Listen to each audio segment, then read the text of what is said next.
Если броня твоя не золотая, то тебя не золотают беги. В сундуках наших так много тайн, но все, что ты нашел, плутает. Беги.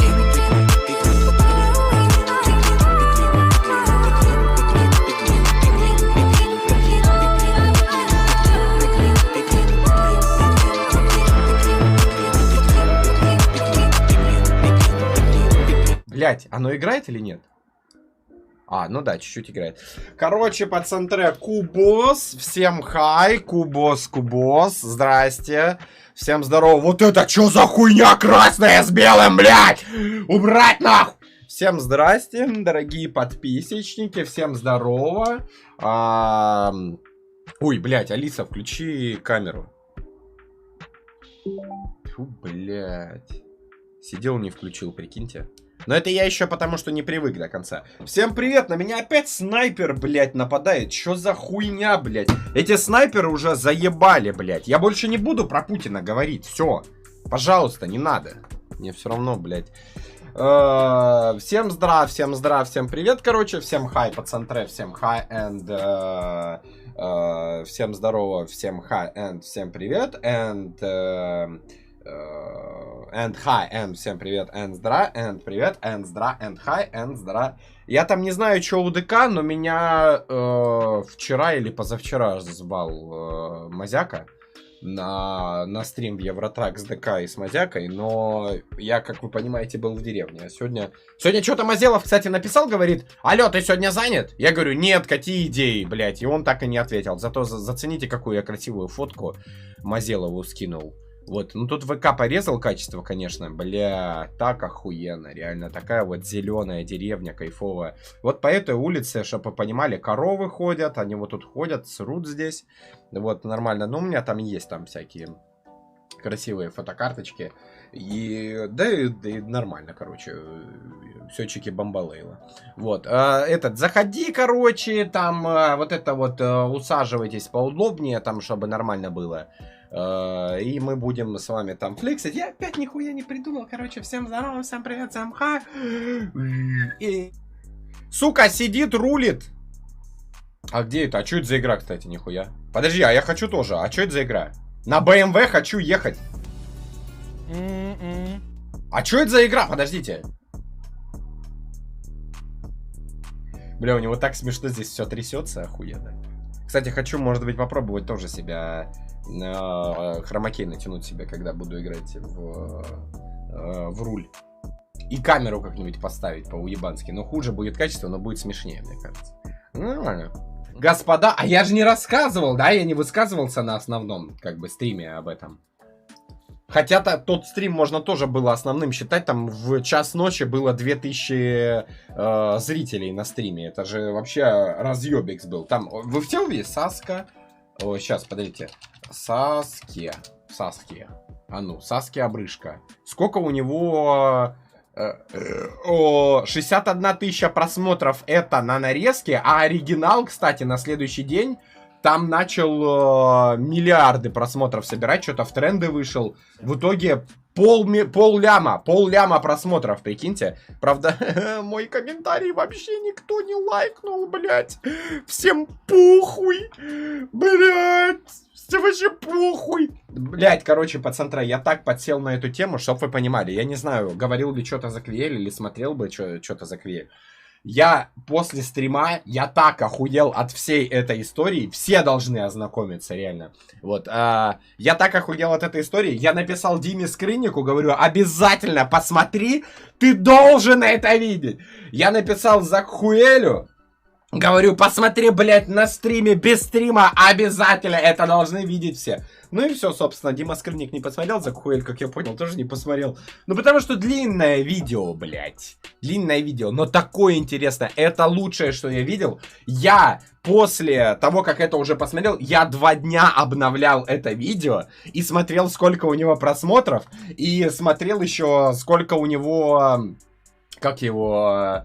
там комментариев, читал комментарии, я вот так этим всем обмазывался, думал, блядь, как же охуенно!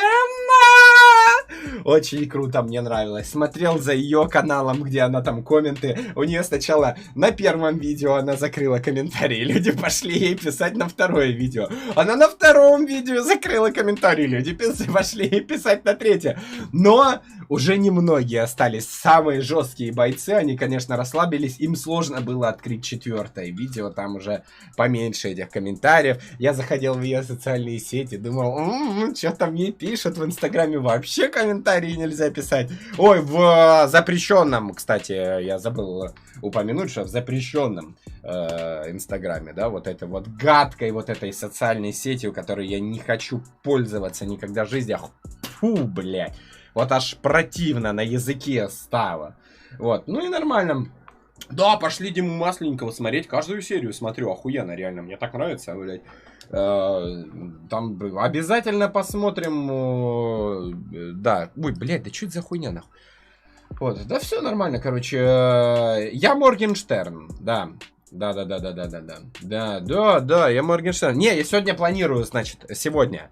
Рассказываю вам хуйню, но не так уж и много у меня прошло, но рассказываю вам всякую хуйню. Вот, а потом идем, ну, оценка, потому что я специально не заходил, я мог, но я специально не заходил в Brawl Stars. Вот, так что оценка будет чего-то там нового, может быть, даже что-то выполню. Буду молиться на то, чтобы у меня гемов бы хватило на Brawl Stars. Вот, ну и все, короче, чтоб нормально было, а потом там уже будем думать. И все такое, но мне кажется, на Бравл Пассик у меня все-таки гемов не хватит. Я вчера, чтоб вы понимали, да? Я вчера не спал. Я 3 часа своей жизни потратил на то, чтобы выполнить весь Бравл Пасс. Вот, я даже суммарно, наверное, 4 часа, потому что один раз я на улице там что-то сидел в деревне, выполнял Бравл Пассик. Короче, я все выполнил, все, что возможно. Спасибо за хайповоз. Я не понимаю, как вы подписываетесь. Что-то сегодня какой-то хайповоз вперед. Как вы подписываетесь, если нельзя подписываться? Вот. Короче, пацаны, я провел расследование. Значит, слушайте. По поводу Ютуба. Оказывается, в деревне грузят картинки на Ютубе. Вот. Я перепроверял там. Всякое нажимал. Все время, когда я был в... Ну, давайте так, я вам ознакомление, да, предоставлю с проблемой. Вот, заходим на YouTube, видите, нету аватарок ни у кого. Это происходит уже последние 2 недели. Вот. Но почему-то именно в деревне грузит. Я предположил то, что, ну, на деревню на всю один интернет. Там просто одна большая вышка 4G стоит, и все. Я предполагаю, что кто-то, я не знаю кто, не хочет, чтобы именно люди с городов смотрели YouTube. Вот, это у меня, ну, чисто такое предположение. Но, если вы сейчас дома у себя включите приложение под названием «Владимир Путин нравится», вот, то почему-то картинки начнут грузить. Тоже вот я такое... заподозрил. Да-да-да, можете перепроверить. Картинки начинают грузиться после запуска приложения. Вот, можете поехать ко мне в деревню. У меня там сейчас курортный сезон. На самом деле нет, там дожди что-то были и было не очень. Рассказываю, короче, вам, пацан-трек, как я поехал в деревню. Все, похуй. Всем привет. Я, значит... подготовил же, ну как я подготовил, Игорь Челеникс мне смонтировал видео, я надеюсь, вы его все посмотрели. Я чуть-чуть сначала разочаровался, а потом мне что-то похуй стало, потому что на следующий день видео про мою диету собрало, ну, побольше просмотров, как бы, я сначала в первый день я даже расстроился. Чтоб вы понимали, вот так выглядит статистика этого видео. То есть вот в первый день, вот смотрите, вот в первое время оно шло еще в серой зоне. Вот. А потом как бустануло, бля! Видели? Вы видели, как оно ёбнуло жестко? Серая зона — это средние просмотры по всему каналу, типа каждое новое видео. А тут бум! Плюс 200 рублей мне на счет. Бум, бля! Вот, все нормально. Все по красоте. Ну и все, короче, люди смотрят. Я чуть-чуть другие комментарии ожидал прочитать. Я прям активно читал комментарии в первый час после выхода, но дело в том, что это тупейшая ошибка читать комментарии в первый час после выхода видео, потому что видео идет больше часа, люди не посмотрели. Мне писали: ой, какое красивое. Это, кстати, каждое видео на Фугу ТВ выкладываю, вот 40 минут разговорного видео. Первые комментарии: вау, очень круто! Посмотрел от начала до конца. Полностью с тобой согласен. Я же говорю, ну я же знаю, что я только что выложил видео. Как ты его посмотрел, сука? Вот, даже на 2х ты бы его не успел посмотреть. Ну и, короче, я забил в какой-то момент на прочтение этих комментариев. Дальше, значит, по центре случилось страшное. Случилось то, что я чуть-чуть не ожидал. Вот, я вам зачитываю. Потому что мой диетолог посмотрела это видео. Вот. А я там рассказывал иногда про лайфхаки, иногда всякие рофлы смешные про нее вкидывал. Кто не смотрел, вот вы теперь смотрите с той мыслью, то, что она это тоже слышала. Вот. Она мне написала. Слушайте внимательно. Видела ваше видео. Ржала до слез. Если убрать мат, это будет шедевральное пособие. Собственно, так вы и сделаете. Для любимого доктора. Я такой думаю, да, сейчас Игорю Вениксу еще раз скину денег, чтобы он еще раз пересмотрел все видео, запикал все маты там, и потом перезалью ради любимого доктора. Конечно! Конечно, я так и сделаю. Вот, а теперь она говорит, а теперь объективно. Вес надо удерживать, это трудно. Расскажу этот лайфхак при встрече. Короче, что-то она мне еще какую-то новую тайну расскажет. Вот, а я ей написал, ну, комментарии можете про себя почитать. Вот, она говорит, резюмируйте кратко комментарии. Я говорю, а я сам еще не читал. Вот, ну, вам про вас резюмировать или... В общем, она говорит, про меня, конечно, нахер мне про тебя комментарии, блядь. Вот, и я говорю, ну, пока я только читал, что писали, что вы милфа. Заранее извиняюсь. Она говорит, переведите, что такое милфа. Я думаю, ну, как бы помягче, да, типа, ну, типа, милфа же это типа mom, I want to fuck, или как она там называется, да? И говорю, ну, милфа это, короче, взрослая, но очень красивая женщина, как Дженнифер Энистон. Вот, она говорит, о, тогда очень круто. Вот, я говорю, ну, там чуть-чуть более пошлый перевод. Она говорит, старая сексуальная привлекательная баба для лица мужского пола, который это заявляет, Энистон как раз таки такая. Ну и все, короче, ей заебись. Ей очень понравилось, ей приятно читать такие комментарии, то, что она Дженнифер Энистон, короче, все красиво, там все разобрались. Я показал это видео, значит, своей тете. Тетя сказала, очень круто, только что-то много матюков. Да, я думаю, да ебаный сыр, блин. Вот, показал папе. Папа сказал, очень круто. И все, папа уже понимает то, что матюки... Ну, мне 23 года, я уже могу, мне кажется, матюкаться, когда захочу.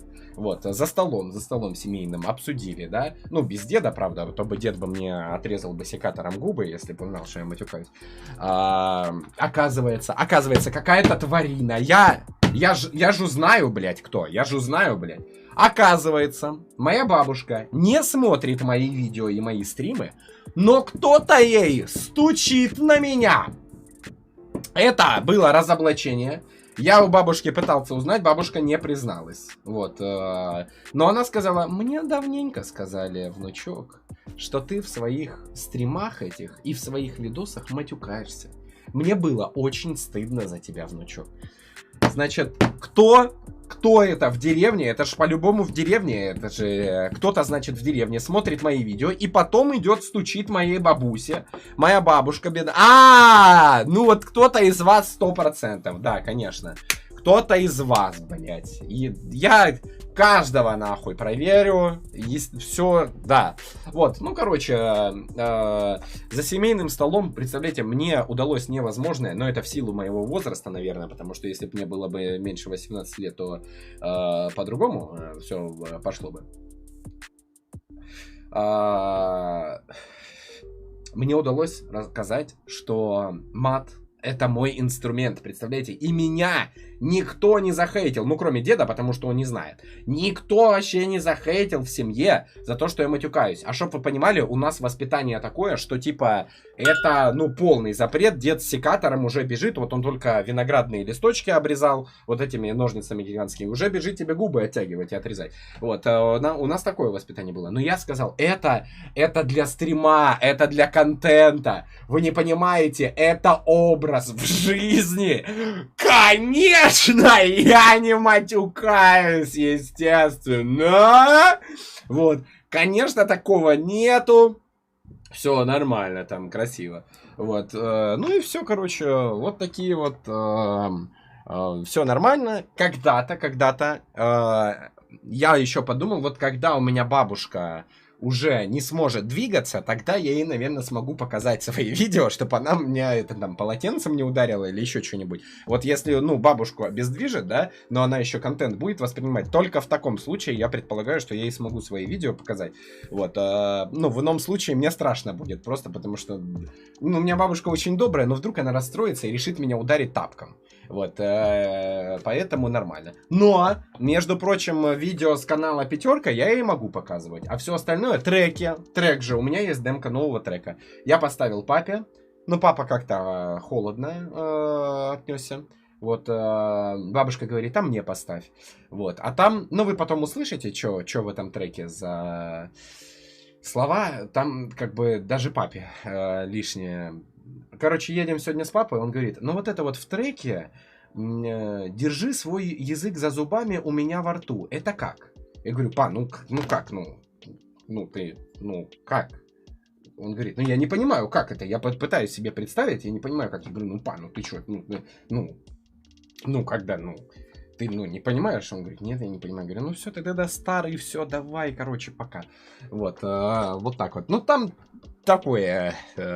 Короче, дальше рассказываю. Пацантре. Значит, во-первых, я придумал самый крутой конкурс. Мы там же, вот это вот трек у нас готовится. Все такое с группой Атура. Пам-пам-пам-пам. Значит, вы меня расстроили, во-первых. Но мне кажется, просто ВКонтакте хреновые рекомендации делает, когда репосты производятся. Во-первых, мне очень крутой трек понравился. У них сейчас вышел. Ну, не сейчас, 2 дня назад у них вышел трек. Я им предложил супер гениальную идею. Рассказываю, как будет рекламная кампания нашего нового трека. Значит, во-первых, вот этот трек советую послушать. Я послушал, я охуел. Там такой разгончик слабоватый, но потом охуенно, реально. Я вот сегодня еще, кстати, вот этих набаганных стримах, да, на каких-то непонятных, что-то у меня компик лаганул, блядь, и стрим баганул, что-то запустился на ютубе и на твиче. Вот, хуй пойми, что это было, я вообще не понимаю. Ну вот, я там поставил этот трек, короче, охуенно. Значит, что я предложил? Это пока еще делать ничего не надо. Это, наверное, либо завтра, либо послезавтра. Я сказал, слушай, давайте так. Мы ваш трек старый продвигаем, но я придумал самую гениальную идею. Знаете, обычно бывают конкурсы репостов ебаные. Вот. И обычно конкурс репостов, там типа 1000 репостов, и один победитель, и он получает что-то. Я говорю, давай так, мы делаем конкурс репостов вашего трека, и всем, кто репостнет, мы кидаем демку за день до релиза, мы кидаем демку нашего нового трека. И получается, люди, которым, ну, прям интересно вот трек, они послушают сразу 2 трека, и они получат каждый свой приз. Получат демочку трека, который еще только выйдет за день. Вы уже там, типа, будете знать некоторые приколы. Вот. А он говорит... Давай не демку, давай видео, то, что снимали в студии, а там есть видео из студии кучерявое. Короче, все чики-бамбалейла, реально, вообще красота. Но я потом анонсирую, конкурс репостов будет, там песенку можно послушать. По-моему, даже, возможно, не обязательно ее репостить. По-моему, надо просто ее себе в аудиозаписи добавить, и все. И потом эти люди, мы еще пока не понимаем как, но эти люди получат, ну, надо еще, чтобы личка была открыта, получат демку за сутки до выхода трека, они получат демку и смогут ее лицезреть и послушать. Короче, охуенно. Дальше, вот после того, как мы вот этот вот трек записали, который я вам не могу никак спалить, но он охуенный. А, Значит, я что-то опять вот музыкой загорелся, я начал другую, ну, всякую музыку слушаю, я теперь по-другому. Я теперь слушаю музыку не для того, чтобы кайфануть именно от процесса слушания музыки, а для того, чтобы оттуда что-нибудь подчеркнуть и спиздить. Какие-нибудь бэки спиздить прикольные. Для меня Моргенчлена Лолипоп по новой заиграл, потому что оказалось, я до этого не слышал, оказалось, все время, когда читает LJ, на бэках делает вот так все время делает Моргенчлен. Все, весь трек, блядь. Вот, а у самого LJ своих бэков нет. Я такой подметил, думаю, нихуя себе. С кем буду фитовать, может быть, бэками поменяемся. То есть, опять же, вот у нас будет с Мазеловым, допустим, фит. Ему бэки сделаю я, а он бэки сделает мне. И будет вообще тоже прикольная тема. Ну, вдруг хайповая стратка получится. Угу. Вот так вот. Вот такая чики-бомбонятина, короче. Все красиво. Приехал, рассказал то, что я хочу делать, свои мощи продавать. Все оценили. Дед сказал, охуенная идея. Говорит, а у меня дед коммунист, он типа вот эту вот веру вообще не признает. Он типа жесткий атеист. Он говорит, ну, короче, твою икону вон к тем тоже к той хуйне повесим. Там типа всякие тоже иконы, кресты. Он говорит, ну и твою икону туда бахнем. И все нормально будет. У меня ну такой дед чисто красиво, на рафлиндосе. Значит, рассказываю самую главную тайну по центре, невероятную. Я же ходил к психологу вот это до поездки в деревню, 2 недели. Я говорю, здравствуйте, психолог, я типа не хочу ехать в деревню. Вот, там типа почему? Я говорю, ну потому что, скорее всего, понятно, о чем будет речь идти, потому что все, любая тема разговора, она приводится в одно место. Вот, я говорю, я не хочу об этом разговаривать, потому что я боюсь разочароваться, потому что дед мой интернетом пользоваться не умеет, и я знаю, что он будет мне говорить. Вот. Вот, и что-то в итоге, знаете что, бабушка, оказывается, воспитательную работу провела. Я охуел. Я приезжаю. Ни папа, ни дедушка, ни бабушка, как будто ничего и не было. Вот, и я так охуенно время провел, я типа не расстроился. Ну, только один прокол был. Вот, там была смешная тема. Дед говорит, а чё ты вообще, чё у тебя там? Я говорю, да, деда, майки продаем, все такое. Он говорит, а чё за майки, покажи. Я говорю, ну вот, типа, майка забанен, говорю, охуенная, топовая майка. Он говорит, о, правильно, первая буква охуенная. И в это время его бабушка вот так за ногу хватает, и вот прям видно, что сдавливает ему ногу, типа, замолчи, замолчи! Вот, и все, и короче, все, дед с тех пор вообще ничего не говорил, мы там чисто нормально, короче, пофлексили, как будто ничего и не было. Вот. И еще, прикиньте, вообще охуел. Вот. Короче, захожу в комнату, дед смотрит Киселева. Вот. Я прохожу мимо, и дед выключает Киселева. Я думаю, может мне остаться там, типа, чтобы он его не смотрел. Ну, охуенно же! То есть, если мое присутствие, оно создает помехи в просмотре Киселева, то, может быть, мне просто там, типа, жить возле телевизора, и все. И охуенно будет. И тогда, чтобы нормально было, я, ну, так вот подумал, что нормально. Вот.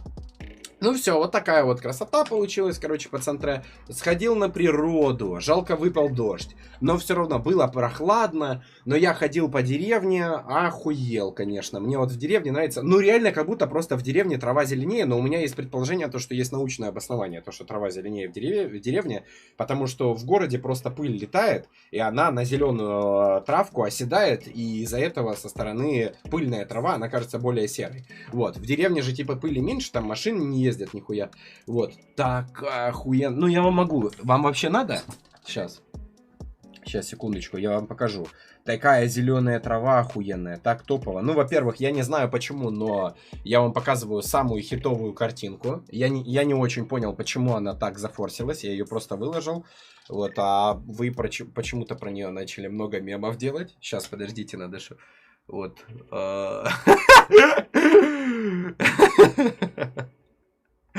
Сейчас, ладно, окей. Я показываю вам топ-мемесы, топовые мемесы сейчас. Вот, это я в бабушкиных очках, кстати, можете оценить, да? Вот, это я сижу дома, в бабушкины очки надел, я вот такой уже такой взрослый чисто. Вот, значит, показываю вам топовые фоточки. Во-первых, вот эта фотокарточка очень крутая. Очень здорово, вообще мне так понравилось. Ну, посмотрите, это можно прям на рабочий стол ставить. Вообще охуенно. Очень круто. И, блин, а там не видно, короче, однажды я вот на этом же месте стоял. Сейчас, подождите. Хреново видно, но, короче, вот здесь вот столб, видите или нет? Я не знаю, просто видно вам или нет столб. Вот, однажды, короче, я прям здесь стоял, и туда молния ударила, и это была самая близкая ко мне молния в жизни. Вот, я ее вот увидел реально кучеряво. Вот, дальше, смотрите, какие красивые фотокарточки, очень красиво, все фоткал. Я там, по технике золотого сечения делал фотографию, очень круто. Дальше, сейчас я вам покажу. Соня поймала 2 лягушек. Вот, я не знаю зачем, но вот Соня поймала 2 лягушек, показываю, да. Соня любит кучеряво ходить и ловить ящериц и лягушек. Вот, Соня поймала лягушек, что-то их там дрюкала. Вот, потом Сонечка поймала ящерицу. Я вот это трогать вообще ненавижу. Мне Соня говорит, погладь, погладь. Это я просто терпеть не могу. Вот. Ну, тут фокусировка плохая была. Ну, вот, по-моему, ящерица сама не очень довольна быть у Сонечки в руках. Да, дед ей тоже сказал то, что у нее бородавки будут. Соня сказала то, что это неправда. И поспорила с дедом. Так, сейчас еще вам покажу. Ну, вот здесь вот ящерица больше довольна. Вот, можете увидеть довольную ящерицу. Ой, подождите. Прошу прощения. Вот, довольная ящерица в руках. Тут она уже, видимо, согрелась. А ящерицы, прикиньте, Соня их когда ловит, они у нее из рук не убегают, потому что им, видимо, тепло и охуенно. Вот. А вот эта вот ящерица уже почти сбежала из рук у Сони. Вот она, смотрите, там пыталась убежать. Ну и Соня ее как сигаретку, знаете, такая чисто. Только вот эта ящерица. Вот, все нормально. Но мы в детстве ловили этих ящериц, и им хвосты отрывали. Ну, интересно просто было, что реально ли отпадают у ящериц хвосты. Прикиньте, реально отпадают. Ничего себе. Вот, а еще, мне стыдно, конечно, но мы в детстве лягушками из рогаток стреляли. Это ужасно. Алиса, включи сплит. Ну, короче, такие, знаете, как это, пылевые лягушки, или как они там называются, короче, которые не в воде. Вот они вечером после дождя что-то выпрыгивали, и такие вот маленькие были. Ну, вот прям как камешек, который в рогатку можно взять. И мы такие, типа, и лягушка улетала. Возможно, кстати, они даже выживали. Вот. Но сейчас стыдно. Сейчас я бы, конечно, такого бы не сделал. Вот, это естественно. Естественно, я бы сейчас бы такое не сделал, потому что жалко животное. Вот, а тогда нормально. Ну, у нас был что-то один парень вообще сумасшедший. Он, короче, взял вот так вот лягушку и ее не вверх запульнул, а прямо об асфальт. Ну, чтобы посмотреть, как ее размажет. Вот, ну, размазала, кстати, да, действительно. Блять, вспоминаю, ужас. Это же ужасно. Нормально. Ладно, тогда вам рассказываю еще топовую тему. Знаете, есть эти сверчки, по-моему. И у них были норки. Короче, вот такие вот примерно у них норки в земле. Вот. И можно этих сверчков доставать. Рассказываю как. Берешь бутылку, наливаешь воду, заливаешь в эту норку, и у него норку затапливает, и сверчок вылезает. Вот. Ну и прикольно было. Вот. Но нам было лень за водой ходить, поэтому мы все в одну бутылку ссали, все вместе в одну. Вот. И заливали ему в норку, и у него мочой затапливало. У бедных сверчков затапливало мочой. Вот. Ну, они вылезали тоже, мы смотрели, типа, вот сверчки, нихуя себе. Окей. Да, дюшесом, это дюшес был. Это был дюшес, да. Да, это дюшес был, да, ребята, там. Это дюшес.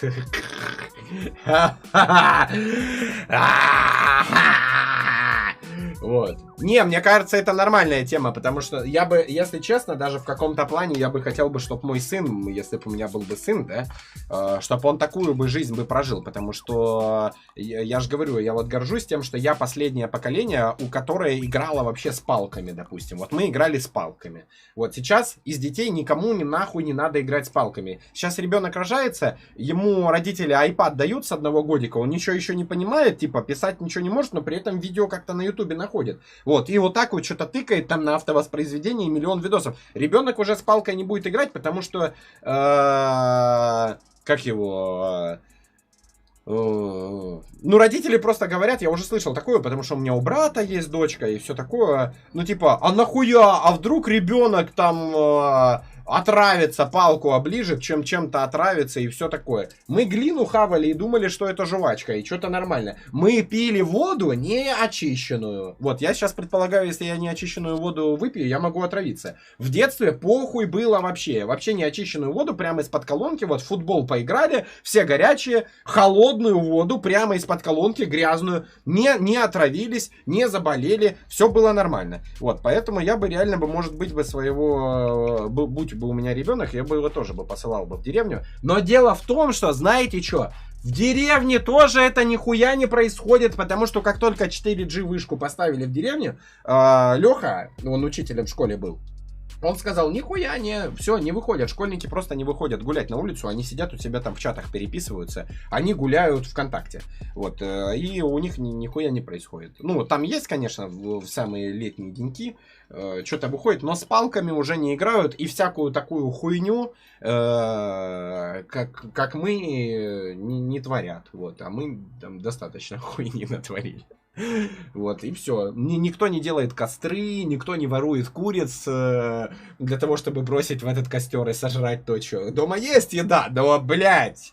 Ну, украсть-то курицу, типа, интереснее, вот, и ее кинуть в костер, вот, и охуенно. Не, ну мы так, конечно, не делали, мы только картошку кидали. Вот, у нас только планы были украсть курицу, мы ни разу не украли курицу, но, сука, были на грани, потому что, ну, так интересно где-нибудь курицу пойти украсть, свернуть ей шею и в костер просто бросить, и потом съесть, чтобы охуенно было, курочку такую, чисто на костре сами сделали, добыли курятину, охуенно. Вот, ну, чтобы такие приключения. У меня когда-то будет стендап-тур, он будет называться «Мои незаконные истории». Вот. Или истории, которые я выдумал. Вот. И я там буду рассказывать истории, которые я выдумал, которые мне приснились. Вот. Там будут... как от ментов бегали. Не, ну от ментов это законно, потому что они нас не поймали, это приснилось. Но мы бегали, и от ментов тоже было дело. Было охуенно весело. О, короче, ввели, тогда только вышел закон, то, что нельзя после 23 гулять на улице. Сейчас я видел, кстати, какой-то плакат. У нас в Ростове закон такой. Если нет... тебе 14, иди домой. Вот, где-то такое я что-то видел. Что за хуйня? Кто свистит, блин?